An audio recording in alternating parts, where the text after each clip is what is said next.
கர்த்தருடைய பரிசுத்த நாமத்திற்கு மகிமுண்டாகட்டும். ஆண்டவராகிய இயேசு கிறிஸ்துவின் நாமத்தினாலே அன்பு கர்த்தருடைய பிள்ளைகளாகிய தங்கள் அனைவருக்கும் ஸ்வீட் ஊழியத்தின் சார்பாக வாழ்த்துக்களையும் ஸ்தோத்திரங்களையும் தெரிவித்துக் கொள்கின்றேன்.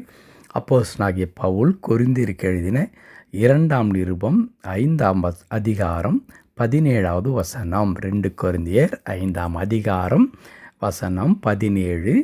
இப்படி இருக்க ஒருவன் கிறிஸ்துவுக்குள் இருந்தால் புது சிருஷ்டியாயிருக்கிறான், பழையவைகள் ஒழிந்து போயின, எல்லாம் புதிதாயின. இப்படி இருக்க ஒருவன் கிறிஸ்துவுக்குள் இருந்தால் புது சிருஷ்டியாயிருக்கிறான், பழையவைகள் ஒழிந்து போயின, எல்லாம் புதிதாயின. என் அன்பு கடவுளுடைய பிள்ளைகளே, புது சிருஷ்டியாயிருக்கிறான். கடவுளுக்குள்ளான வாழ்க்கை எப்படிப்பட்டதான ஒரு மாபெரும் ஸ்லாக்கியத்தை நமக்கு தருகிறது என்றால், நம்மை ஒரு புது சிருஷ்டியாகவே நம்மை மாற்றுகிறது. ஒரு புதிய ஒரு மனிதனாக நம்மை மாற்றுகிறது. எதிலே இருந்து? பழைய மனிதனிலே இருந்து நாம் ஒரு புதிய மனிதனாக நாம் மாறுகின்றோம்.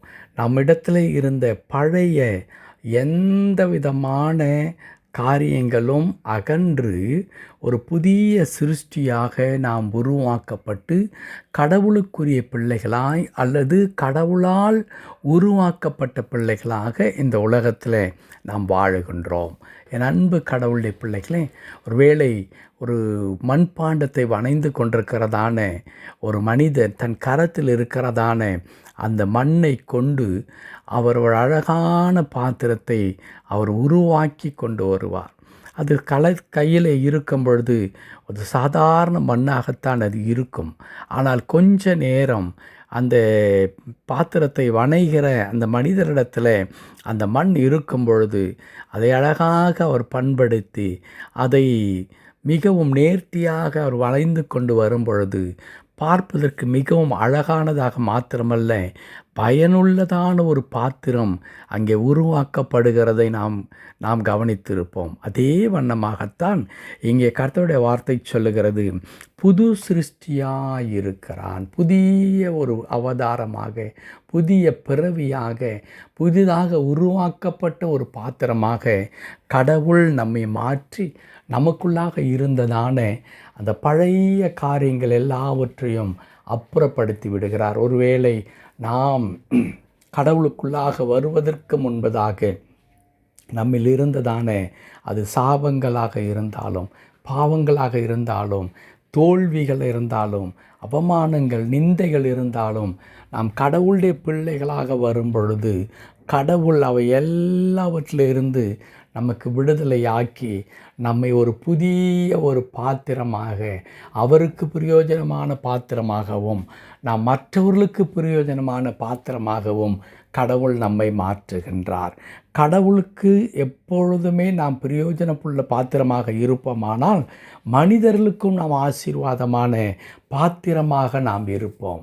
நான் கடவுளுக்கு தான் பிரயோஜனமாக இருப்பேன், நான் பிற மனிதர்களை குறித்து நான் அக்கறை கொள்வதில்லை என்றெல்லாம் நாம் சொல்லவே முடியாது. ஏனென்றால் ஆண்டவர், நீங்கள் பூமிக்கு ஒளியாய் இருக்கிறீர்கள், உப்பாய் இருக்கிறீர்கள் என்று தான் நம்மை பார்த்து சொல்லி இருக்கிறார்.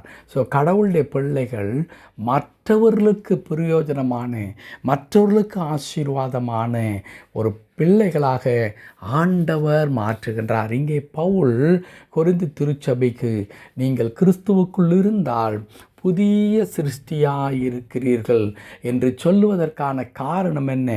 இதுவரைக்கும் பயனற்ற ஒரு பாத்திரமாக, எந்த விதத்திலும் பிறருக்கு உபயோகப்படாத ஒரு பாத்திரமாக இருந்திருந்தாலும், இன்றைக்கு நாம் கடவுளுடைய பிள்ளைகளாக வந்த பிறகு, கடவுளை ஏற்றுக்கொண்ட பிறகு, கடவுளுக்குள்ளாக வந்த பிறகு, கடவுள் தனக்கு உகந்த பாத்திரமாக பார்ப்பது மாத்திரம் அல்ல, ஆண்டவர் என்ன செய்கின்றார்?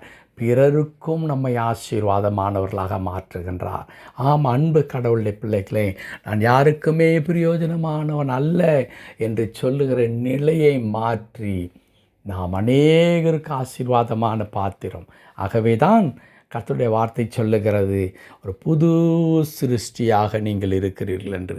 என் அன்பு கடவுளுடைய பிள்ளைகளே, இதுவரையிலும் நீங்களும் நானும் மற்றவர்களுக்கு எந்த விதத்திலும் நாம் பிரயோஜனமில்லாதவர்களாக நாம் இருந்திருந்தால் கடவுள் நம்மை ஆசீர்வதித்து நம்மை பிறருக்கு பிரயோஜனப்படுத்துகின்ற ஆண்டவராக இருக்கிறார் என்பதை நீங்கள் மறந்துவிடவே வேண்டாம். நீங்கள் மற்றவர்களுக்கு ஆசீர்வாதமாக இருக்கும்படி தான் ஆண்டவர் உங்களை ஒரு புதிய சிருஷ்டியாக இன்றைக்கு மாற்றுகின்ற ஆண்டவராக இருக்கிறார். ஆகவே நீங்கள் கர்த்தருடைய கரத்தில் ஒப்பு கொடுங்கள். கர்த்தர் நம்மை புது சிருஷ்டியாக மாற்றி நம்மை பிறருக்கு ஆசீர்வாதமாக ஆண்டவர் நம்மை வழி நடத்துவதற்கு அவர் போதுமானவராக இருக்கிறார். ஜெபிக்கலாமா? கிருபை நிறைந்த நல்ல ஆண்டவரே, நாங்களுமே நன்றியோடு துதிக்கிறோம், உமக்கு நன்றி செலுத்துகிறோம். கர்த்தாவே, உம்முடைய அளவில்லாத கிருபை எங்களை புதிய சிருஷ்டியாய் மாற்றுகிறது. அதற்காக ஸ்தோத்திரம் கர்த்தாவே. ஆண்டவரே, ஒரு புதிய சிருஷ்டியாக எங்களை மாற்றி ஆண்டவரே உமக்கு பிரயோஜனமானவர்களாகவும் பிறருக்கு ஆசீர்வாதமானவர்களாகவும் ஆண்டவரே நீர் எங்களை வைக்கிறதற்காக உம்மை நன்றியோடு ஸ்தோத்திரிக்கிறோம். தாழ்த்தி திருக்கரத்தில் அர்ப்பணிக்கிறோம் ஐயா. பழையவைகள் எல்லாம் ஒழிந்து போயின.